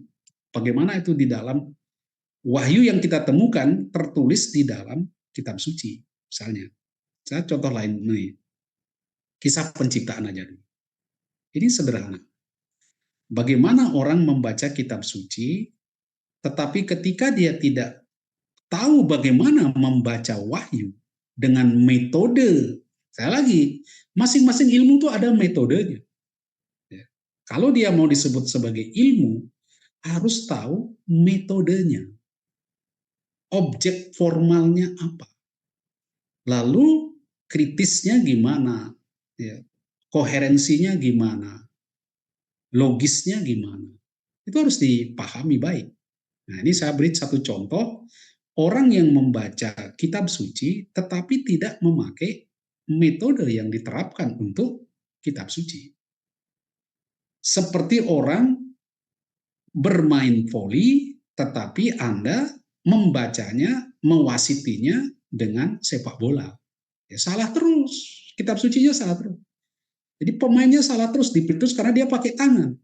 Sama nanti kalau Anda baca kitab suci dari sudut tertentu, kitab sucinya salah terus. Wah ini kok gini, ini ngawur, kitab sucinya nggak bener. Nah itu, karena Anda membaca dari sudut yang berbeda, sudut yang salah. Tidak menghakimi, tidak mewasiti secara benar. Nah ini contoh. Jadi ketika teori evolusionis membaca kejadian 1 dan 2, dia katakan, ini apa ini? Lebih-lebih kalau kita lihat kisah tentang Charles Darwin, ya ini kan sebenarnya seorang yang beriman, orang Kristen awalnya, tapi dia menjadi deisme karena dia melakukan banyak perjalanan ya, dalam mengamati banyak sampai kemudian dia berhasil menemukan teori perkembangan manusia. Nah, dari teori-teorinya walaupun tidak sempurna, tetapi kan orang kaget bahwa terjadi evolusi di dalam konsep dia. Nah, menurut kaum evolusionis, kejadian 1-2 yang dibaca dari sudut itu, langsung mereka menyimpulkan apa ini? Ini tidak sesuai dengan sains, melawan sains, membodohi manusia. Bahkan dia bilang, itu teori-teori tentang mukjizat-mukjizat itu benar-benar membodohi manusia. Membuat manusia tidak berpikir sehat. Anda bisa bayangkan, karena dia melihat dari segi sains. Lalu misalnya teori Big Bang. Dikatakan, apa yang ditulis dalam kejadian sangat berbeda dengan penelitian ilmuwan dengan apa yang disebut dengan Big Bang, bahwa bumi itu hasil dari suatu ledakan yang dahsyat sekali. Nah itu karena dia lihat dari sudut evolusionis. Ini sains di situ. Tapi sains yang punya tekanan-tekanan tertentu, ya, bidang-bidangnya tertentu. Lalu kaum kreasionis. Ini penatek lagi. Kaum kreasionis katakan penciptaan dunia itu persis seperti di Kejadian 1-2. Ya begitulah penciptaan itu ya seperti itu. Mulai. Tapi ketika dia menemukan tidak sesuai, faktanya tidak sesuai dengan itu, dia istilah kalau orang Jawa bilang di otak-atik lalu gatuk. Dia buat atur, ya pokoknya bisa sesuai. Misalnya 6 hari. Mana mungkin dunia diciptakan 6 hari adalah 6 hari itu 6 abad. Kenapa? Bagi Tuhan 1 hari sama dengan 1000 hari sama saja. Nah itu, cari semua. Pokoknya, jadi istilah pokoknya kitab suci tidak bisa salah dalam artian harfiah. Ya dunia ya begitu diciptakan. Mengapa terang dulu, matahari belum ada? Kok sudah ada terang gimana? Ya karena terang itu bukan hanya dari matahari. Mulai dia cari-cari supaya kitab sucinya nggak salah. Nah lihat di situ. Kalau Anda baca di kisah penciptaan kan matahari diciptakan hari pertama. Lalu kalau kita sekarang terang itu dari mana? Dari matahari kan? Allah itu terang, dia bisa memberikan terang. Lalu dari mana hubungannya Allah dengan terang? Itu. Tapi dia selalu punya alasan untuk membenarkan kitab suci secara harfiah. Apa yang tertulis dalam kitab suci, ya itulah. Nah ini kalau digabungkan antara evolusionis dan kreasionis, terjadi perang seru. Ya, pasti perang besar itu. Tidak akan selesai. Saya dulu pernah ikut di kelompok ini. Di kelompok debat di sini. Lama-lama saya pikir, wah ini orang gila semua ini. Diberitahu, tidak bisa. Karena dia sudah, cara pikirnya tuh kaku begitu. Tak tahu orang seperti sudah cuci otak begitu. Di kreasionis itu apa saja di dalam Alkitab, itu persis begitu. Coba dijelaskan ini loh, bagaimana proses penulisan Alkitab yang bertahun-tahun dengan budaya berbeda, nggak mau dengar mereka. Nggak mau dengar. Ya tidak gini kita. Sampai bingung saya, kok ada orang sampai begitu ya berpikirnya. Ya, tapi ya itulah, mungkin sudah dicekoi dari awal, jadi otaknya sulit sekali, sudah seperti cuci otak di situ. Nah, ini contoh ini di teori Big Bang. Alam semesta bermula dari keadaan yang benar-benar mampat dan sangat panas, lalu terjadi ledakan maha dahsyat sekitar 13.700 juta tahun yang lalu. Ledakan ini melontarkan materi dalam jumlah sangat besar ke segala penjuru alam semesta. Materi itu kemudian menjadi bintang, planet, dan seterusnya. Dan mereka melakukan penelitian. Ini berapa habis dana riset terakhir yang dibuatnya. 7.000 ahli fisika partikel, 80 negara, dengan biaya sekian. Lalu, haruskah teori ini membuat kita menyaksikan kebenaran kejadian 1-2? Apa ini bertentangan dengan teori ini, dengan teori Charles Darwin juga? Di mana membaca wahyu? Ya, saya katakan, sama sekali tidak. Tiap ilmu punya namanya objek material dan objek formal. Jangan lupa itu. Anda punya bidangnya masing-masing. Jangan memaksakan kitab suci dijadikan ilmu pengetahuan yang katakan ilmu pengetahuan fisika, ilmu sejarah. Jangan. Biarkan kitab suci sebagai ilmu kitab suci. Ilmu iman, ilmu wahyu. Ya. Nah, karena itu lihat kisah penciptaan ya yang sudah tidak asing bagi Yahudi, Kristen, Katolik, Islam, semua tidak asing. Tetapi banyak sekali diperdebatkan, diplesetkan, disalah tafsirkan. Dan banyak sebetulnya, kalau Anda baca di dalam Alkitab, cerita tentang penciptaan itu banyak sekali. Bukan hanya satu, tapi orang kan sekarang kan dunia diciptakan seperti ini. Orang mengabaikan bahkan di Kejadian aja ada dua kisah penciptaan. Ada dua di dalam kitab Kejadian. Di Ayub masih ada, di Amsal masih ada, di Mazmur banyak, Sirah, 2 Makabe. Tapi orang ribut dengan yang ini. Ini kan cara orang berpikir, dan untuk apa? Misalnya untuk mendidik, mestinya orang baca Amsal 8. Itu tentang penciptaan, tapi gunanya untuk pendidikan. Masing-masing itu punya tujuan, tulisan-tulisan ini. Ditulis di dalam konteksnya, dan mengapa ditulis seperti itu. Harus dipahami latar belakangnya, tujuan dia menulis. Apa pesan ilahi di balik tulisan itu. Itu yang mau dicari. Yang dijawab di dalam teks ini bukan bagaimana dunia diciptakan, tetapi mengapa dunia diciptakan. Nah, pertanyaannya sudah beda. Bagaimana dunia diciptakan? Tidak tahu.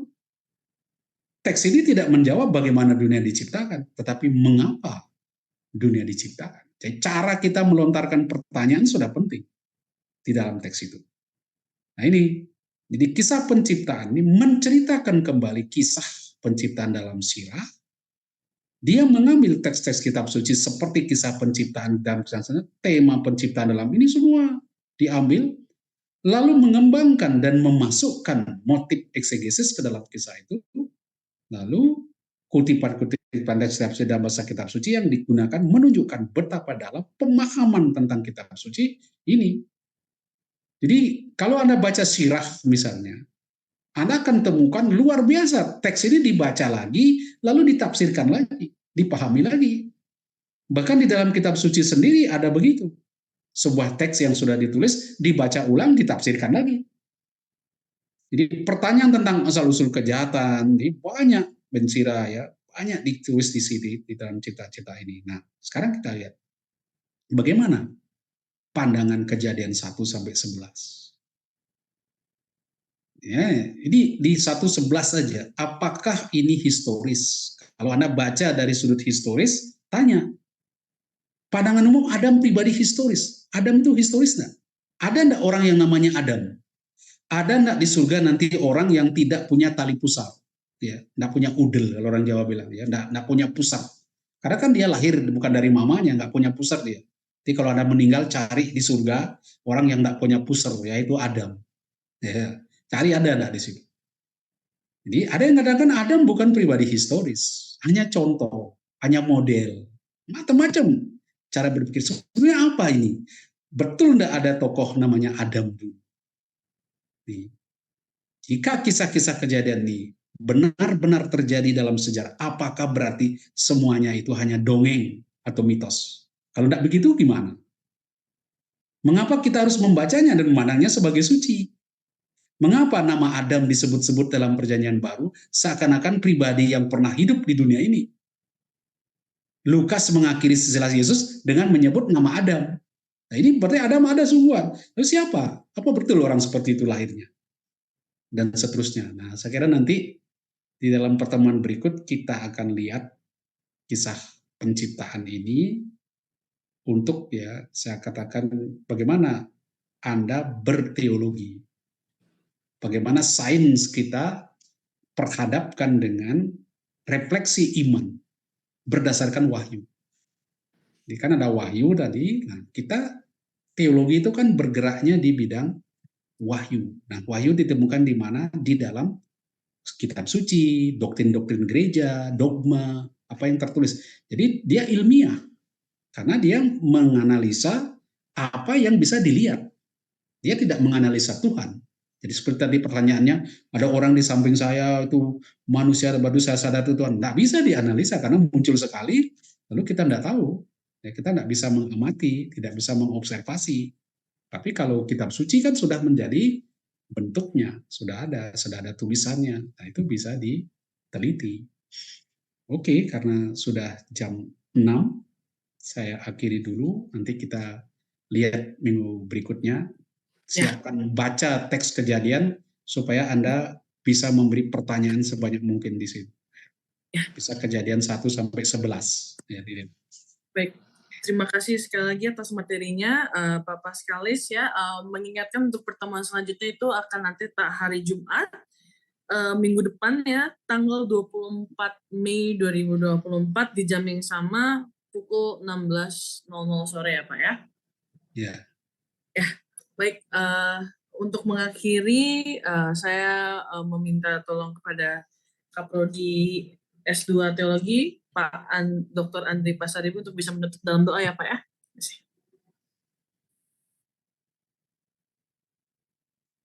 Sekali lagi terima kasih untuk pemaparannya yang luar biasa, Pak Morris.